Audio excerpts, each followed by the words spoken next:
Alright, so welcome back to another video of Why the Gods Come to Atlanta, part 2, like the second half of it. So, excuse me, I've been working my ass off, spiritually, mentally, and physically. So, I hope everybody's doing good because nothing is new underneath the sun of what we do.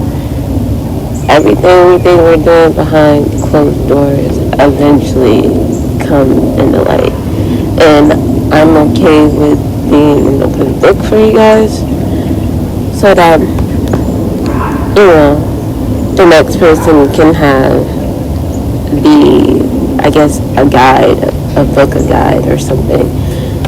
And we're all here just trying to wake up the idea of you or what you could have been in sometimes in another period of time of life. So, the last time I talked about Ishtar memories, so some of us gods and goddesses who are reincarnated on this planet now, we have the ability to access one's memory, not only if it's like based off somebody on our timeline, but we can also time jump to other people's timeline and remember their memories. There's no way to describe how this actually works. How spirituality abilities really work, because I'm still trying to figure out mine myself. I am clairvoyant, and that is a fact. Can I say I was born like this? Maybe, because my family member knew that I was different, that I was able to read and pick up on certain things different than other kids. I was always isolated. I never wanted to be around people. I'm really not a people person, but as of lately, in my adult years, I became a people person. So it took me time to grow into my era of having a human experience in this matrix. So this matrix, all it does is just to distract you from the truth of who you are. Some of us was activated through trauma, whether it was sexually, mentally, physically abused, or a car crash, or any type of accident, or near-death type of accident. That's when you yourself, as a soul collective, initiated or submitted to the god and goddesses within you. You really think you submitted yourself to that man upstairs, that one man that everybody believes in? Yes, he's real, and I don't judge him for how he preached to his children. I actually understand why some of his rules makes a lot of sense, because there's a lot of chaos. Because without chaos, there wouldn't be no rules. Without rules, there wouldn't be no chaos. Without light, there wouldn't be no darkness. But I think a lot of people are misleading his teaching when we say you are chosen. Everybody thinks, being a chosen one is like, okay, I'm gonna go get the money. Alright, it's more to it than about getting the money and about getting the power. It's also about practicing what you preach. And a lot of us don't really necessarily come up here and tell you the truth that half of us don't really practice what we preach. We are trouble and darkness around ourselves as well. So that's where we came with the idea, like, hey, I could have been a god or goddesses in one of my previous lives before. I believe I was reborn so many times. And when you try to tell to people who are non-believers about life and death, and about these guys' medicines, they look at you kind of crazy. So I know some of y'all might be going through that stage, and I'm still going through that stage, and I've been woke for like eons. I just kept quiet. And I kind of like manipulated my way in a little bit by playing the sad girl game. Yes, I did. But it was a fucking genius idea. I thought about this like, 10 years ago. I was like, alright, let me manipulate my way in. Let me manipulate my way into society to see how it works. It does work, but I don't know. But anyway. So as we born into the matrix, or kind of submitted to the matrix. Some of us was able to not submit to the matrix. You know, you get the homeless people. They say the most freest man is the homeless people. Why you think they're running around crazy talking to you, looking like they're talking to themselves? You really think they're talking to themselves? Or, like, you have a question, who are they talking to? Are they next to them? Are they inside of them? Or are they outside of them? You know, and I try to like be mindful of them too, because they had the toughest time of trying to awaken themselves up. So they outcasted themselves because their family, you know, possibly didn't believe them, that they knew certain things, or like some of these homeless people, if you really sit down with them, they're actually pretty much like a genius. Like, how do we ever take a sit down with a homeless person, like one-on-one, to see where their mind is, to see what they think, what happened to them, you know? Not necessarily what happened to them, but what is taking them to their destination, you know, of freedom. And this is what we are trying to do within the system, is to free ourselves and to free our minds from our memories, so that when we get reincarnated again, we will have the blueprint to us again. We won't work twice as hard as we did before. And I think this is what our ancestors try to do, but they didn't have the technology or the type of crowd. We still don't have the type of technology or the type of crowd to really spread our message is that you could be a god or a goddess yourself. Like, how many of y'all had like just random deja vu or random memories saying, hey, I feel like I've done this before? You think your mind is just gonna create something just because you saw something out of a TV, out of a magazine, or you read something out of a book, you heard something? Everything outside of you, what you read, what you feel, and what you taste, and what you smell, can trigger your memories of you. And I think the government is doing a pretty bad job. If they really want something new to trend, they should really trend about stuff like this. Because I feel like they try to trend fear. And fear is starting to weaken itself. We're no longer in a time where we fear ourselves, because we know ourselves.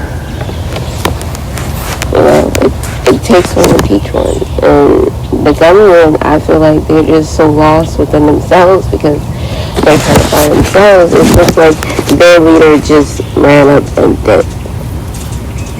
They're not even following the same protocols anymore of fear.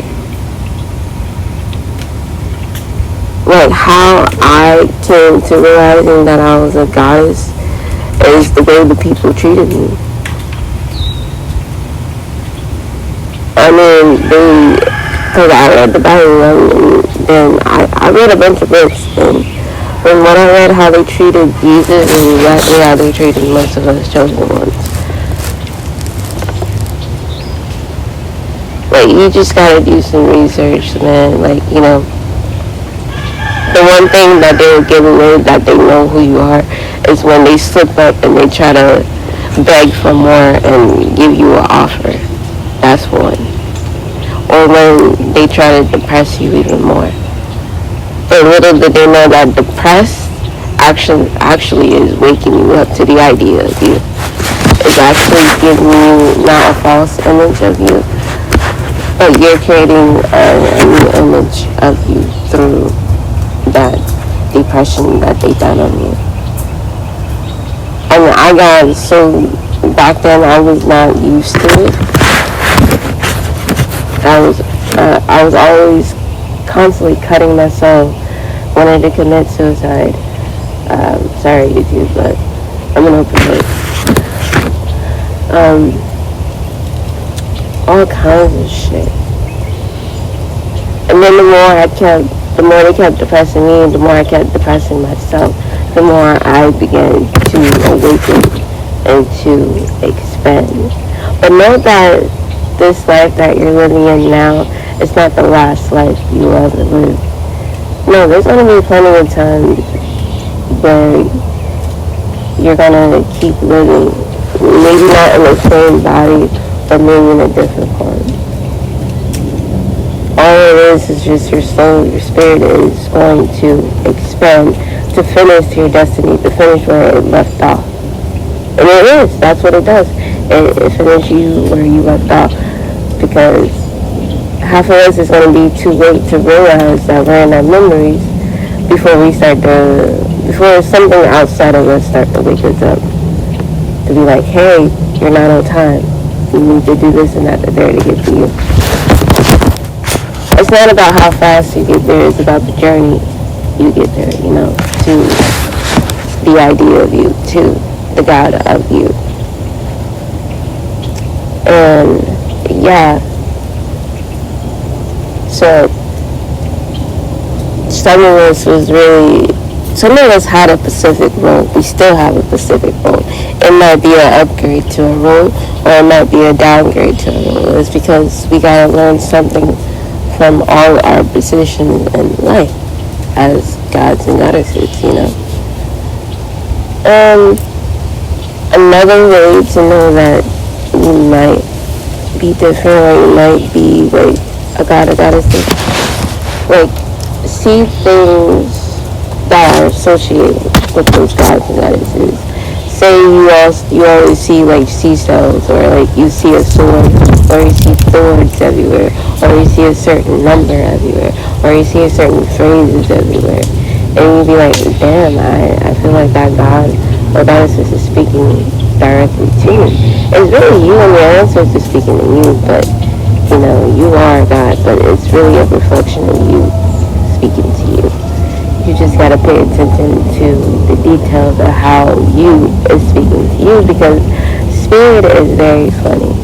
Spirit has a very funny way of communicating with you. Also pay attention to your dreams. Pay attention to the vision that you get out during the day. You're not just getting those visions for no reason. You might think you're clairvoyant or something, but you'll know if you have clairvoyant abilities. Just research some clairvoyant abilities, because some of us might be seeing something else, And start making these videos of what you see of yourself. Do some shadow work. Shadow work actually really helps, because it's going to help you in the next life. It's going to help you to deal with the things that you're dealing with on this earth today. And that's where I'm at. I'm doing shadow work.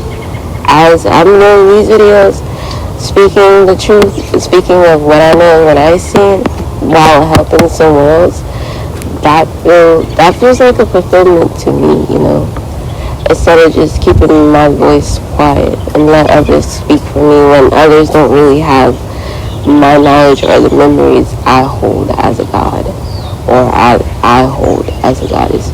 I don't try to look at these gods, goddesses as female and male. I try to look at them as energy. And some of us hold pretty good, powerful energy. Like, look at the way you speak. Look at the way you make them fear you. It's not about fearing them. It's about teaching them, but then they don't want to listen. They want to just gatekeep you and keep you from them. I'm like, no. Don't do that. So here's a task I want you to do for the next couple of days to get you to remember you. This is how I started off, but this was not by choice. It was kind of forced on me, but then it kind of graduated into my life, and and it kind of worked. But it's also dangerous because you're waking up to something you have no idea who you're walking into. So do some research while you're also doing these things. Okay. I highly recommend fasting for like a short period of time, not a long time, maybe like 2 weeks or 3 if you're just new to fasting. I can go 2-3 months in between the weeks or so, or in between days. But I would choose a healthy meal to eat, or I would choose to eat less of what I used to eat. Like I'll eat vegetables, fruit, or I'll juice. So try to at least fast for 15 days, but make sure to eat while you're fasting. But don't eat any greasy food. Eat something healthy. Eat something that's good for the soul and that's good for your chakras. Look up a food chart of the chakras that associates with them. Start feeding them. Even if you might not know what associates with what, but do your research later on what they do for that particular chakra. Mangoes, they go with the yellow chakra, the solar chakra, that helps you to create, and the list goes on and on. Vegetables are for the heart because it's green. Another thing is just to drink purified water. Start paying attention to the water you're drinking. Drink lots of water. Very lots of water. Also, kind of like, it's like a cleanse, okay? It's to help you, to get you to remember you. Try to take less toxic substance, like if you smoke weed, or if you drink, or if you do any other type of drug substance. Just have less of it, because all it's doing is just going to either help you gain your memory or cause a delusion in your memory. So you kind of want to, the idea is for you to get a clear mind so it can get you started. So during the time of fasting, within these 15 days, whether you're juicing or you're eating solid, meditate. Look up different sounds for different chakras. Don't go outside of them. Start with inside of you first. Don't worry about astral projecting. Don't worry about time loops and time hopping and all that wonderful, powerful stuff that you get to do as gods and goddesses. This is just to help you remember you. Each chakra has ability to hold certain memories. So the more you feed the chakra that you're trying to access, the more you're able to see its memories of you. Okay? Start from the lowest point and then work your way up. Because the way I did it, I start from the highest point and then work my way down. Because in the beginning, I knew it was something weird about me, and I did not have a manual for this shit. I just literally studied my life and put 2 and 2 together as I researched what was going on. Start journaling after meditation. For meditation, do 5 to 15 minutes, 10 a day. If you can't do an hour, do it right before you go to bed, before you wake up, before you start your day. And if you have a job or something where you gotta get up 5 in the morning, do it an hour or two or 3 hours before you wake up. And start breath work. exercise. I have a list. I have a playlist, like a meditation playlist. If you like, I'll put it underneath this video. These are all the meditations and chants, and even I have a guide on how you can meditate on there. So a video on there. It's not created by me, but if you would like for me to recreate it or put it in the circle form, if you can't understand it, I'll be happy to do so.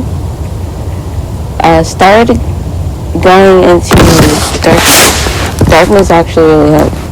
Cut off everything. If you want to meditate with the music, fine, have headphones in, but meditate with the music within the hour before you sleep or begin your day. Taking cold showers kind of help. It kind of boosts your anxiety, or like it calms down your anxiety. Not boost it, but it also boosts your energy. It wakes up your energy. I used to take showers in the dark. I still do. It actually helps calm the mind. Or taking baths in the dark actually help as well. And there's other ways as well. So, yeah. Journaling, fasting, eating healthy, meditation, to get to the center of you, to get to the idea of you. But this has been part 2 of 2, and I hope you all are enjoying this. Next video, I'm thinking about, I don't know what type of topic I'm going to talk about, so if you have any ideas, let me know, and I'll see you next time. Stay bright.